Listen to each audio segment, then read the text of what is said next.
இன்றைய தியானம். வலிவு. சிங்கத்தின் வலிவை யானை அறிகிறது. சர்வ சக்திமானாகிய தெய்வமே, நான் வலிவை அறியும் பொழுதுதான் உன்னை அறிகிறேன். வாழ்க்கைக்கு ஜீவாதாரமாய் இருப்பது வலிவு.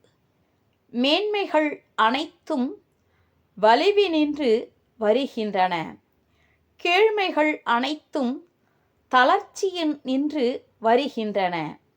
மனத்தளர்ச்சி பாவச் செயலில் வீழ்த்துகிறது.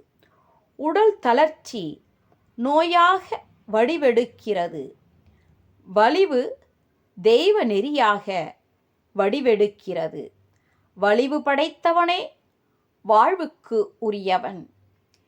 வினைத்திட்பம் என்பது ஒருவன் மனத்திட்பம், மற்றையெல்லாம் பிற.